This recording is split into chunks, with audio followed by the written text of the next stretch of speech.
hello, this is Aria Hero, and I've decided that, like, instead of holding on to secrets that I can no longer use, well, they're not really secrets, but, like, tips. Since I actually used to use Blender professionally, I will help the modding community get better use out of this small program. Of course, I'm going to be using Blender 7. Not I messed up the number. It's gonna be 2.79b, but like any pre 2.8 version after 2.5 should work. Now let's get on it. The first step is to open up your play as model. Like, I'm using a newer version of ZZ Play As, but like this works for all versions. So I have my model pretty. This doesn't look like much, but it looks organized. It doesn't look organized, but I can assure you it is. Essentially, I have all my weapons separate from the model so that they appear in the same place in the hand, instead of having to mess with my rig. Of course, this is reading from like animation data, which I had in the same file, but the play as ignores it unless you use a program to import it separately.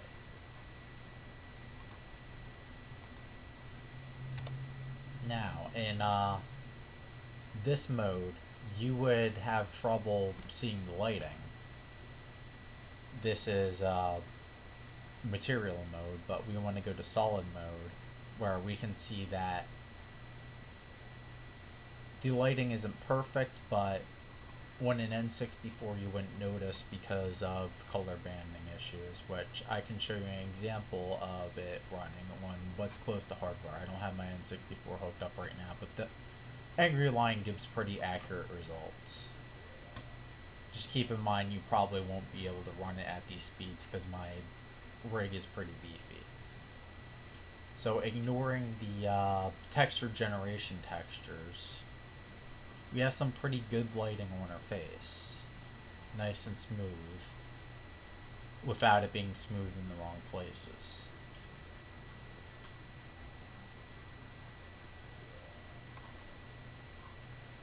And I just realized that I'm sharing my window. Hold up. Let me put a display capture.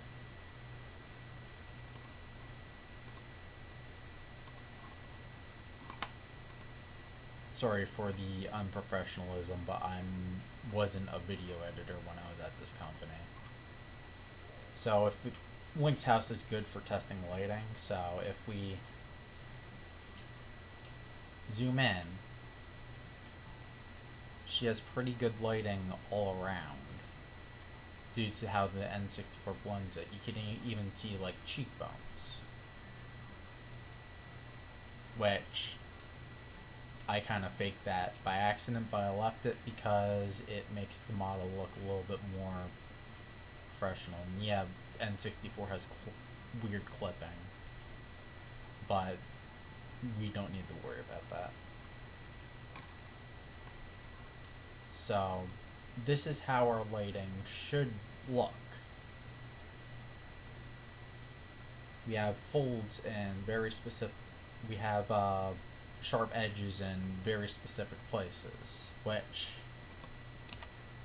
most people would be happy with just separating the geometry so that they're not connected, but I have a better way for character models, since it is better to do it with blades but not character models, because then you'll have a disorganized mess. And the way I do this is through auto smooth. And you're asking me, why would I give myself less control over the normals? And arguably this gives you better control. So to turn this on, you hit the object data tab, and right here is auto smooth. So what this will do is that between sharp and smooth edges, it will treat it as it would be separate, just like if you would be separating the geometry. It's not perfect, which is why people like Skylar Art prefer to do it manually, but I do it automatically due to the fact that, like, if I would separate them, then, like, I couldn't, like, make sure that they're on the same vertex, and sometimes you get gaps. That's something you really want to do when you're happy with the model. I don't really like that, because I'm a control freak when it comes to my models.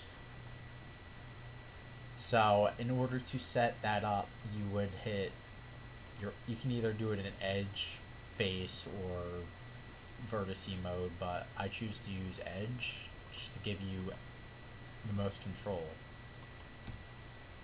And then in mesh, you would click not mesh, you would go to this tab, which if you don't have this tab, you can just drag the plus, and under edges, you can do smooth or sharp.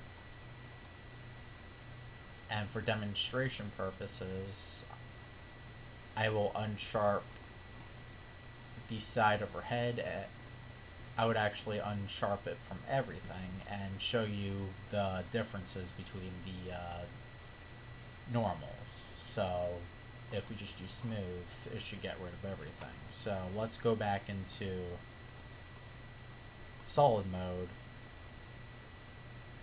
and as you can see, the lighting looks a lot worse.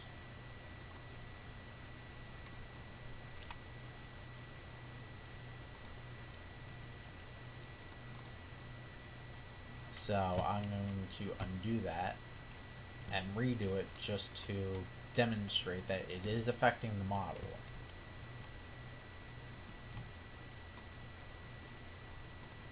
Of course, you won't be able to see that in material mode because it gets rid of all the lighting. I could also, as a little bonus, I can show you my impossible, quote-unquote, like lighting for the pants, which they are a lot smoother than you can get in normal ZZ Play as. That's because simply in new ZZ Play as, you can actually, let me get to it, you can actually scale your text gens. So if I do 0 scale, it actually affects everything. And if I do 1.0, it's a little too good. So I like to make my very smooth scale like as tiny as possible. So I put a scale of 0.01 if I want it just to be smooth. On my shirt, though most people disagree that this actually succeeds, I will put a less shiny texture in the future, but for now I have one texture for everything. You can actually set the UV scale to 2 different modes. So I have it on linear mode, which the Mario Decompile doesn't let you do that. And I thought I had this fixed before. If you do 0.01, it affects the scaling even more. But if you do 0.1, or let's do 0.5, it tiles it in the X direction. We don't want that. So if we put this back to 0.05, well, I guess 0.5 would be, no, 0.05. 0.05 is the one that we want. And we would scale this to 0.5. That also scales it in the Y direction a little too much. So let's do 0.1.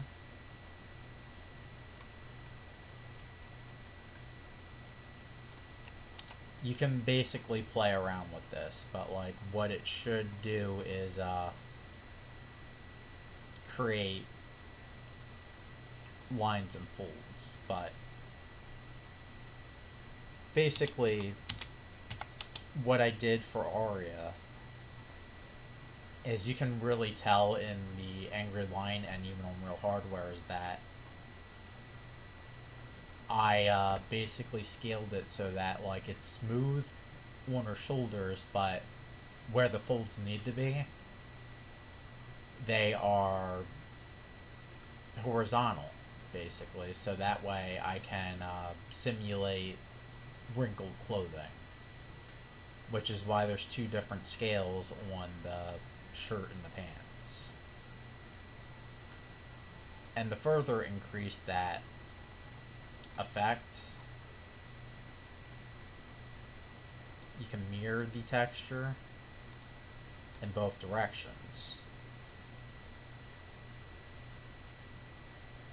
It's hard to get it exactly in the viewer, but yeah.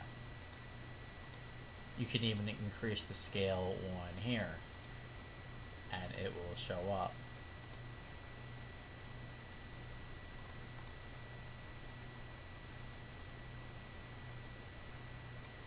So for now I will reveal how I get all of this to fit in one adult slot, which this basically has a lot more data than original Link had. One thing that I did was I used just one reflection texture for everything, but that still holds up a slot in Link's files. So what I did, if I could find the OBJX is open. It looks like I have to update all materials. Give it a second. There we go. So let's go back in the edit mode and let's just focus on her. So for this texture, I pointed at the gameplay keep, and it's the first texture. So any texture that has the exact same size and offset, it will just read from gameplay keep and it will not write. So to reflect this so it doesn't accidentally write two of the same thing, you switch that to never. Then it will just read from gameplay keep and all will be hunky-dory. I did that with her hair, her reflection, and I used to do it with a different reflection texture, but that is no longer needed. I believe I did it with... No, I didn't do it. I used to do it with the leather texture, but I realized that that would just create a lot of garbage data, which I don't want. And plus, if I wanted it to not create garbage data, I would have to make the texture bigger, and this texture doesn't call for that.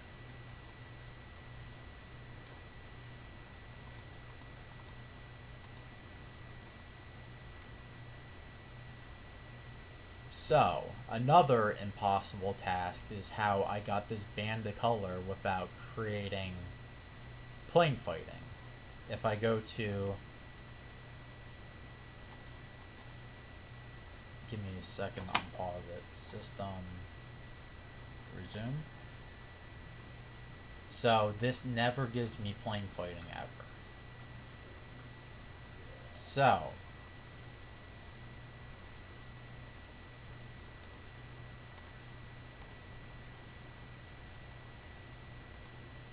let's go back in edit mode, because all the magic happens in edit mode. Even in the editor, this gives me some plane fighting. So if I go to the band, I created a pretty high-res texture for it. So what I had to do was in does this even give me, yeah, render pipeline options. I had to make it a transparency. In OBGX, I basically set this as a primitive color, which allows me to make it a grayscale texture.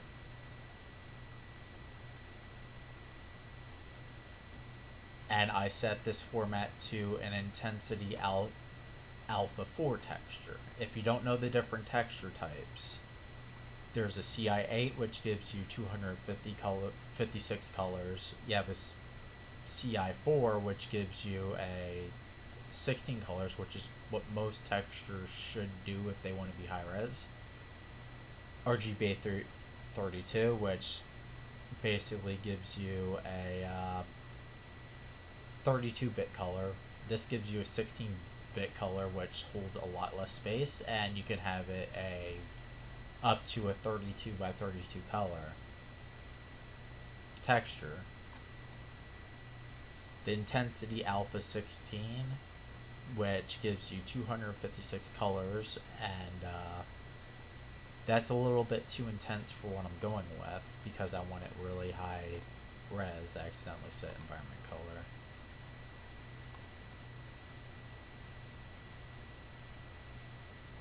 AI8, which is intensity alpha 8, which I could have chose this, but I decided, what if I want to make it a bigger texture later? I could. Or the AI4, which gives you 8 values of color, but you gain a lot more resolution in the same amount of space. Which is what I went for, just to make it safe if I wanted to ever make it bigger. You also have intensity gray, which I don't think that has alpha, but it says it does for some reason, and I4. So we're going to set that to a decal texture, which is native mode for this type of texture, which basically plops it on top of an existing piece of geometry without plane fighting. But there's one more thing we need to set up. We need to set it to a priority of 0, that way well, actually, we need to set this as a priority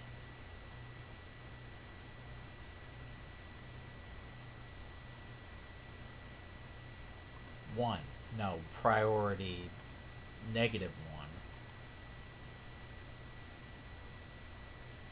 I don't know, it didn't update the material, but I'll report that bug.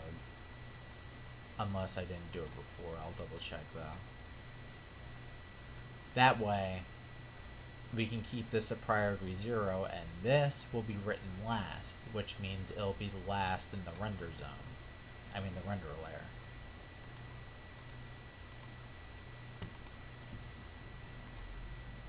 Now here's for a little industry secret, and if you want your games to run fast, you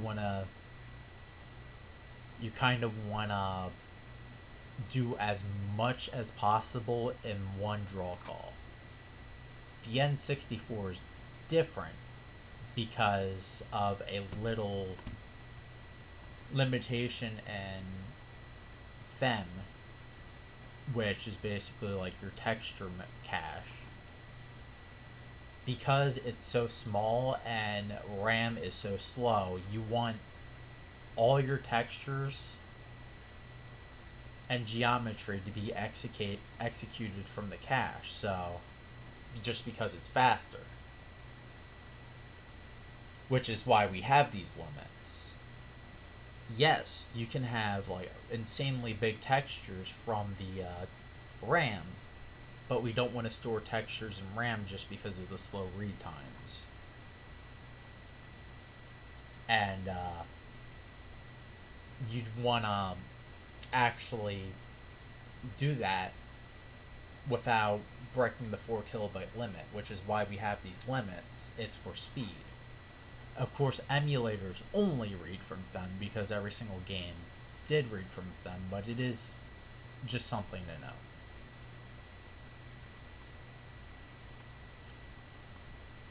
You also may be asking, why do I have a knife on her shoulder? It's just for decoration.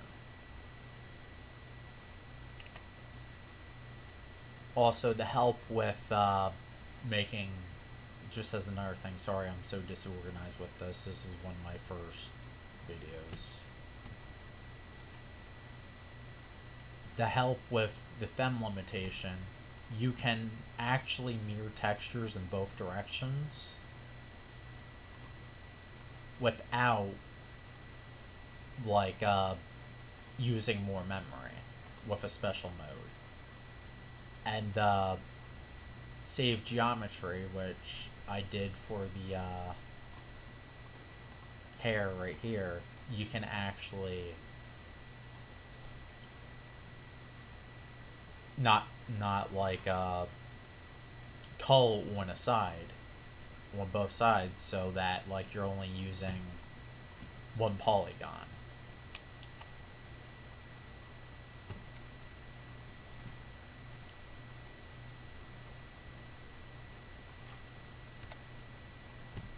Other models I did this to, this whole gameplay keep scenario, is with the shield.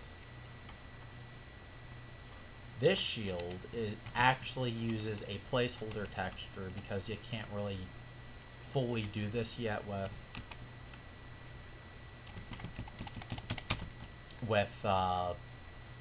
Majora's Mask, and I wanted to keep them as identical as possible. I put the Majora's Mask shield as a placeholder, and for Ocarina of Time, I just read from gameplay keep, since my texture is the same size in both games. And I can prove this by showing my shield has Skylar Art's texture, though downscaled. I edited a little bit so that the decorated pieces to the right and left side of the Triforce is not obstructed by the frame, but otherwise it is one-to-one with Skylar's like texture that he released.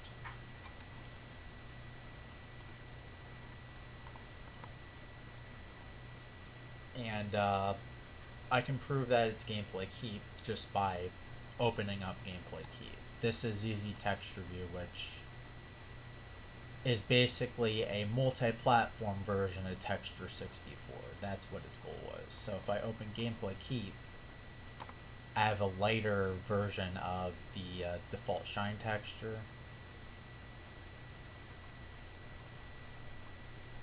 I have the frameless version of the not the Hylian shield.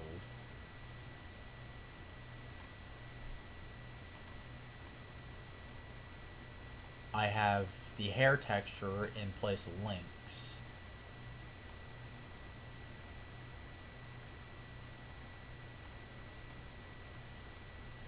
And if I change the mode to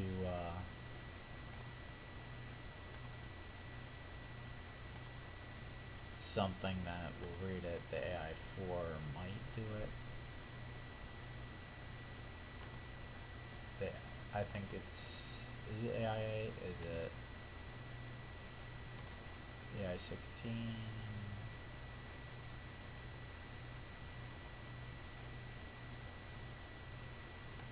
You can kind of see that it still has Link's texture, but like I forgot what mode it is. Here it is.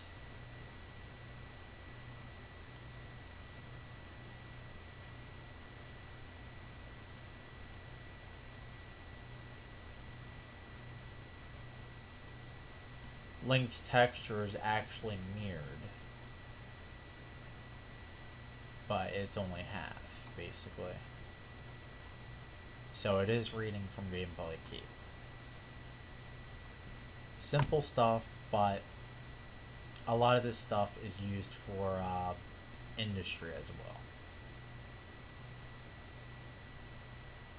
So I hope you have learned a little bit and you will be able to improve your models accordingly. This would be supplementary to Skylar's tutorial, and you can decide when you want to use one method or the other. You're in total control of how you approach this, but this is just something that is a feature of Blender since the early days. I'm out.